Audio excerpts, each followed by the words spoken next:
Hello, everyone. I'm Ellen Sentier, and this is Celtic Noir. And I'm going to read you a bit more of Hollowbone today. Just a chapter in the earlier part of the book, Act 2, when Jan is on Exmoor and missing Jack very much and wondering what to do about it. And she's just been out for one incredible night with the cat and all sorts of incredible things, but you can read about that in the book. We're coming in after that. So let's do it. Lunchtime. The night in the woods had made her crash, hardly getting her clothes off before falling into bed with the daybreak. Now, hours later and very groggy, Jan pushed the duvet back and stumbled for the shower. She let the water pour over her head and shoulders for a good 10 minutes, but still came out feeling fracturety after the strange night with the cats. She made tea and toast, sat dipping the one into the other, her head full of cotton wool. Damn and blast everything. She scraped the chair back and took the breakfast things to the sink and savagely washed the dishes. I'll do it, she told Callis through the long slap bang crash of dishwashing. I'll rent out the London Mews. I'll fix it now, today, and then we can be off. No sense in keeping it empty if I don't want to live in London, and money's always useful. The cat looked sideways at her, his expression reminding her that they'd soon be in France. Yes, I know, but we will come back here. Jack loves it here on the moor, and it's your place too. We can live here and there. Sat in the window seat in the living room, she pulled out the laptop, WhatsApped the solicitor, got a Zoom meeting with him in half an hour, went off to make more tea and toasty. Action planned and in motion, she felt hungry. She needed to put the Mews house into his hands immediately, and then it'd be off her mind. She could concentrate on noticing the next step she must take. Settling the Mews house was exactly the right step now, right now. And once taken, it would lead to the next step after that, and the next, if Kellis was right. She snorted. And you always are, aren't you? Even when I fight you. She dumped the tray on the table, settled into the window seat, ready for the solicitor's call. Thank all the gods he's known us since forever. Anyone else would think I completely lost the plot. She took a bite of toasty. On Zoom with the solicitor, they passed virtual documents and signatures. She gave him power of attorney for her property, telling him to pack all her personal stuff and lock it in the attic. And they ended the call, and Jan sat back, amazed. Just shows how out of touch I am with the everyday, she told the cat. I'd never have believed I'd get that sort of money for the place. And his fees are very reasonable. All those worries I had about being a kept woman this past year are rubbish. At this rate, I can even afford to help Jack with the bills. When you find him, the cat threw a bucket of cold water over her enthusiasm. Thanks, mate, she growled. I needed that like a hole in the head. You did. It's good you've done it. Begun tidying the loose ends, but this is still just the beginning. It was, and she knew it. But the glow of exhilaration of doing something and it working had been such a good boost. Now she felt completely deflated, unsure, and miserable again. She closed the laptop, took the dishes to the kitchen and washed up again, stood on the doorstep drying her hands, and sniffed the spicy autumn air. Hey, Callis, I need to walk. Up to Pinkery Pond? You coming? The small black whirlwind arrived to stand watching as she pulled on boots, scarf, grabbed her walking staff. At the car, Kellis hopped into the passenger seat and curled up on Jack's old sweater, as usual. That tugged heartstrings, but she pushed it away and started the engine and drove. Up on the tops, it was really wild. No human habitation for miles, and the wind blew and the air so clear she could see right across the Bristol Channel to Wales. Bright gold hilltops caught the sun, Shining green bogs, flecked with white cotton grass, sparkled and shone like crystal, with the purple-black heather for the background. Overhead, a bowl of blue-grey-purple skies seeped into the blue-grey-purple hills at the horizon, blending heaven and earth. And far away, on the farthest hill, something moved. Her monocular showed her a herd of red deer. A loud "rock" rang out overhead as a pair of ravens tipped and tilted in the sky. The male tossed food to the female, and she turned upside down to catch it, making love and bonding again before laying eggs in February. And that caught her heartstrings too. Clouds scudded overhead like fluffy white sheep, and the air was full of larks calling as they went spinning up into the sky. The wind blew the cobwebs out of her head, and the moor had hold of her now. Jan gave up on thinking. Kellis trotted down the track, and she came behind him. That seemed to be the way of it now. He led, and she followed. Her steps slowed as they approached the turning down to Hoar Oak Cottage. Granda had lived there, but nobody went there now.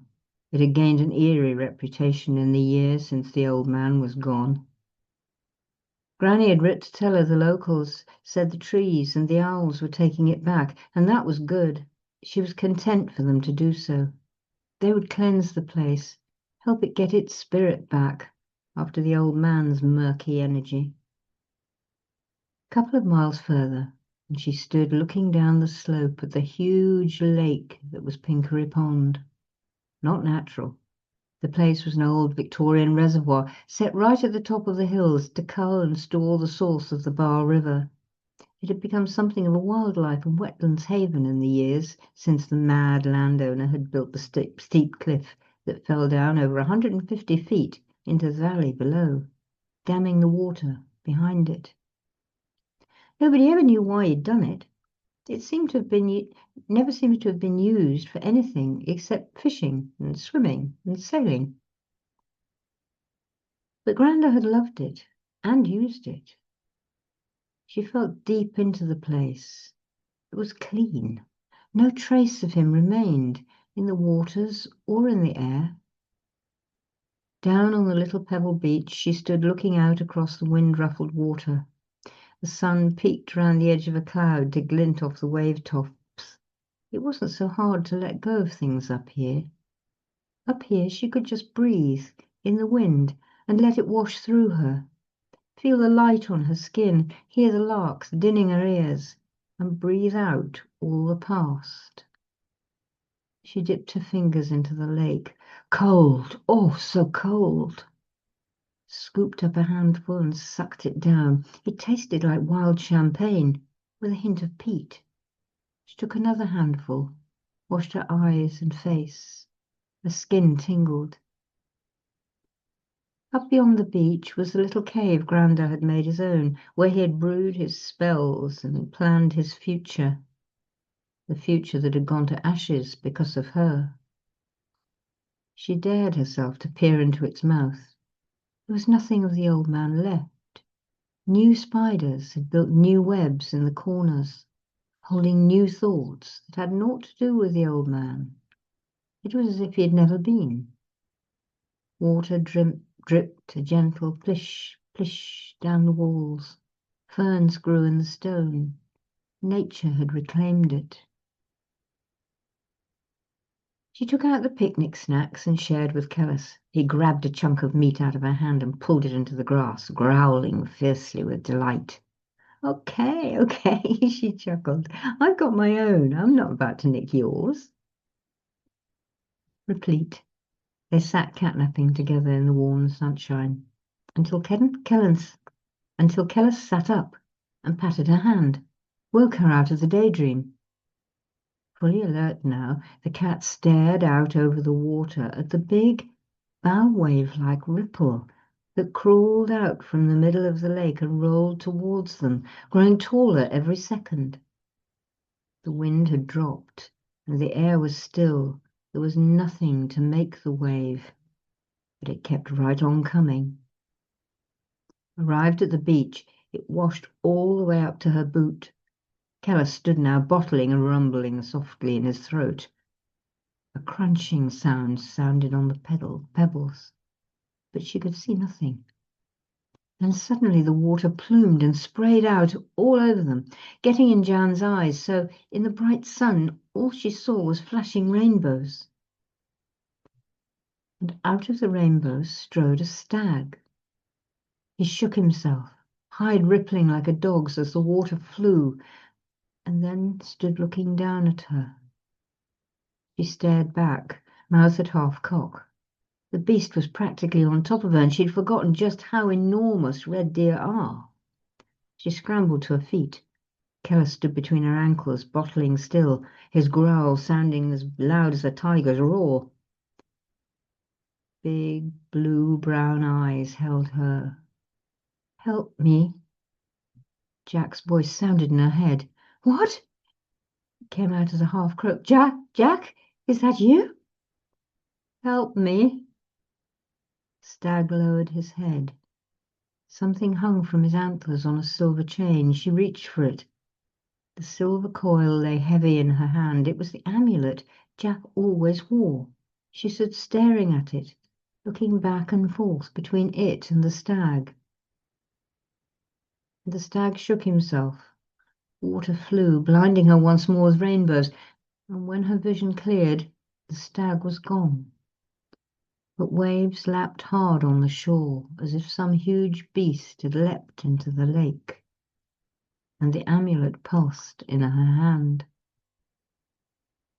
"Was that you? Jack, was that you?" Again, very faintly, the words, "Help me," sounded in her mind. Kellis yowled. Thick black clouds swarmed up over the hills now. It was about to tip. She hung the amulet round her neck and pelted back along the track, Kellis galloping beside her. They made it back to the car just as the storm broke, but her heart was lifted. Jack had spoken to her through the stag. He wanted her. He called to her for help. Back home, she curled by the fire in the living room, the amulet in her hand. Strange how heavy 2 inches of solid silver could be. A coiled dragon, almost a lemniscate, and from its teeth hung a key. It lay cold in her palm. Flames from the fire bounced off its jaws and sparked lightnings from the key shaft its body coiled around. She turned it over and over. Dragons. What was it about dragons?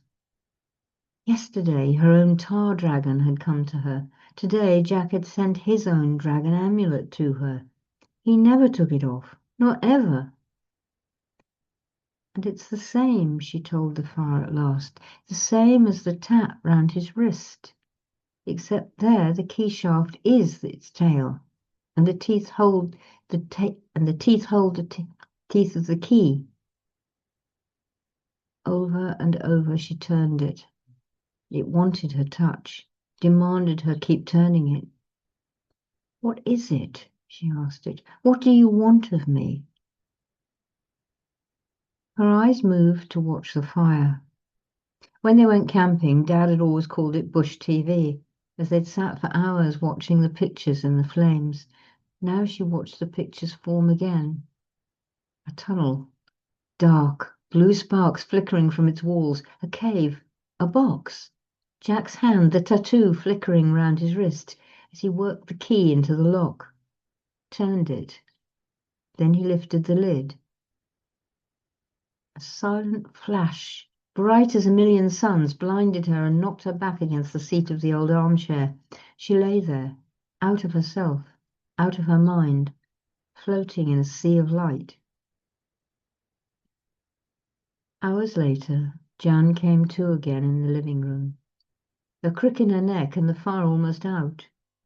It took a while to come back fully to herself.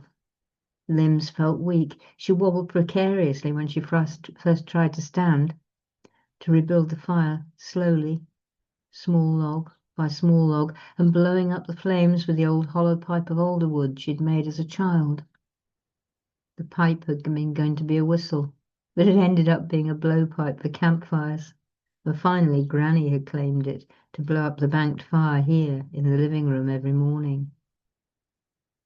Doing that now, after the stag vision, took her back to childhood and then shot her forward into today, disposing of Mum's Mews house, letting go. Barmaid, she got up and went to the kitchen to make the eternal British panacea of tea. Came back to sit in the window seat and sip, watching the Dempsey light eat up the woods and listening to the robin carol his evensong. What? What is it? She asked him now as she sat listening to the song. Nothing answered her, only the beautiful, complex song thrilling her ears.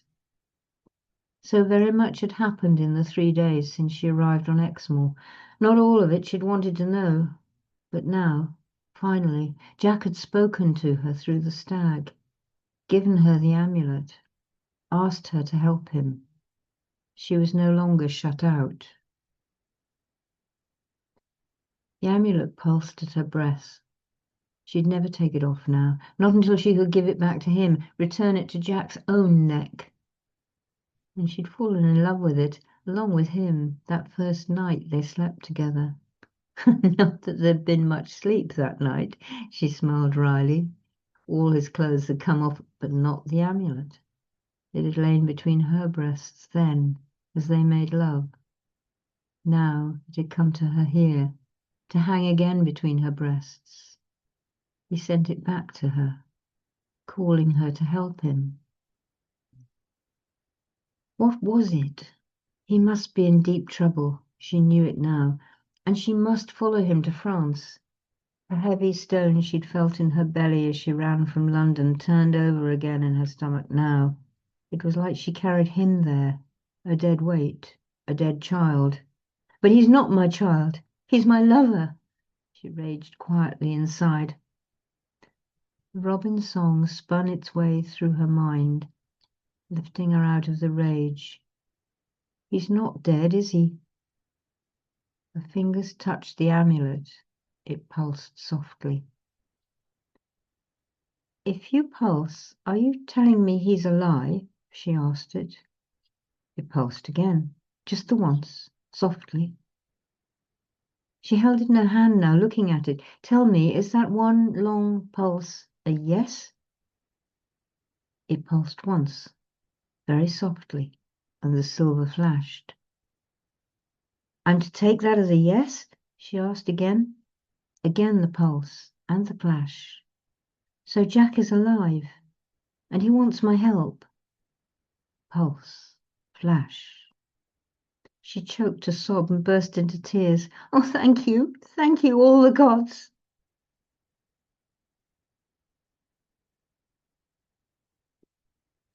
So there you are. Not quite such a cliffhanger, but still a cliffhanger. Enjoy it. Next week, there'll be another one, but from further on in the book. And from Jan, next time she'll be way up high, meeting new people. So enjoy, and I will see you next week, when hopefully it'll be less hot than it is this week. So bye for now.